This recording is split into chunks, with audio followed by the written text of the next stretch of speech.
Hi friends, Siragadikka ஆசை serial உங்களுக்கு பிடிக்கும் அப்படின்னா நம்ம சேனலை லைக் பண்ணிக்கோங்க, சப்ஸ்கிரைப் பண்ணிக்கோங்க. அப்போ தான் நாங்கள் போடுற வீடியோ டெய்லியும் உங்களுக்கு நோட்டிஃபிகேஷனில் வரும். நீங்களும் எல்லா எபிசோடில் என்ன நடக்குது அப்படின்றத மிஸ் பண்ணாமல் பார்க்க முடியும். சரி வாங்க ஃப்ரெண்ட்ஸ், இன்றைக்கி சிறகடிக்க ஆசை சீரியலில் என்ன நடக்க போகுது அப்படின்னு சொல்லி பார்த்துடலாமா? வாங்க பார்க்கலாம். ஆமாங்க, இன்றைக்கி என்ன நடக்குதுன்னா மீனாக்கும் நம்ம முத்துக்கும் தண்ணீரும் கொடுத்துட்டாங்க இல்லையா? தண்ணீரும் கொடுத்தனால இவங்க 2 பேர் சந்தோஷமாக இருக்காங்க. அதாவது ரொமான்டிக் அந்த சீன் மாதிரி காட்டுறாங்க. நல்ல பெட்டெல்லாம் நல்லா முத்துலாம் அலங்காரம்லாம் பண்ணி வச்சுருக்காரு. அதுக்கப்புறம் முத்து மீனாவும் 2 பேர் பேசிகிட்டு இருக்காங்க. அப்போ முத்து என்ன சொல்கிறாருன்னா, இத்தனை நாள் நம்ம வெளியே ஹாலில் தூங்கிட்டு இருந்தோம். ஹாலில் தூங்கிட்டு இருக்கும்போது ரொம்ப பயந்து படுத்திருப்போம், யாராவது வந்துடுவாங்களோ செஞ்சுருவாங்களோ அப்படின்னு. ஆனால் இப்போ அப்படி கிடையாது. இது நம்ம ரூம் நல்லா ப்ரைவேட்டாக நம்ம பேசாமல் ஜாலியாக எல்லாமே இது பண்ணிக்கலாம், செஞ்சுக்கலாம் அப்படின்னு சொல்லி 2 பேர் பேசிகிட்டு இருக்காங்க. அப்புறம் சரி அப்படின்னு சொல்லிட்டு காலையில் விடிஞ்சிருது. காலையில் விடிஞ்சோன்னா என்ன நடக்குதுன்னா மீனாவும் முத்து 2 பேர் வெளியே கோயிலுக்கு போயிட்டு வந்துடுறாங்க. கோயிலுக்கு போயிட்டு பூஜைலாம் பண்ணிகிட்ருக்காங்க வீட்டில். நம்ம முத்து மீனா பின்னாடியே சுற்றிட்டுருக்காரு. அது ஒரு காமெடி சீன் மாதிரி காட்டிக்கிட்டு இருக்காங்க.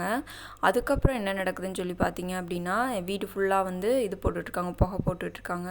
பொறுமையாக விஜயா பார்த்துட்டு அவங்களால ஜீர்ணிக்கவே முடியல. இதுங்க போய் இப்படி சந்தோஷமாக இருக்குதுங்களே அப்படின்னு சொல்லிட்டு விஜயா கண்டிப்பாக முத்துவும் மீனாவும் ஒன்றும் பிரிக்கிறதுக்கு வேலை பார்ப்பாங்க. அப்படி இல்லைன்னா இவங்க 2 பேர்த்தையும் வீட்டை விட்டு துரத்துறோன்னு சொல்லிட்டு இருந்தாங்களே, அந்த மாதிரி ஏதாவது ஒன்று வேலையை தான் பார்க்க போகிறாங்க.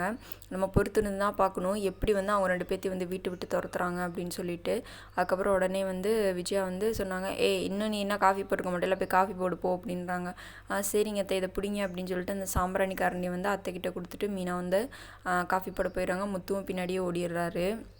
இந்த சீன் பார்க்கும்போது எப்படி இருக்குது அப்படின்னா ஏதோ ஒரு படத்தில் மாலான்னு சொல்லிட்டு வடிவேல் பின்னாடியே போய்ட்டுருப்பார்லாம், அந்த மாதிரி தான் காட்டினாங்க. பார்க்கவே செம்ம காமெடியாக இருந்துச்சு. இதை பற்றி நீங்கள் என்ன நினைக்கிறீங்க அப்படின்றத கமெண்ட் பாக்ஸில் கமெண்ட் பண்ணுங்கள்.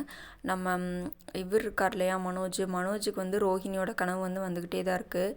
இப்போ போய் அவர் யார் ரூமில் படுக்கிறாரு அப்படின்னு சொல்லி பார்த்தீங்க அப்படின்னா நம்ம ரவி ரூமில் தங்கிட்டு இருந்தார். நைட்டில் கனவு வந்துடுது. கனவு ரோஹிணியும் அவரும் காரில் லாங் ட்ரைவ் போகலாமா அப்படின்னு சொல்லி கேட்டுட்ருக்க மாதிரி கனவு வருது. இவர் அதெல்லாம் வேணாம் அப்படின்ற மாதிரி சொல்லுவார். பார்த்தா ரோஹிணி கனவு. அப்போ நீ இன்னும் அவள் கூட தான் பேசிகிட்டு இருக்கியா, செஞ்சுக்கிட்டு இருக்கியா அப்படின்னு சொல்லிக்கிட்டு இருக்காங்க.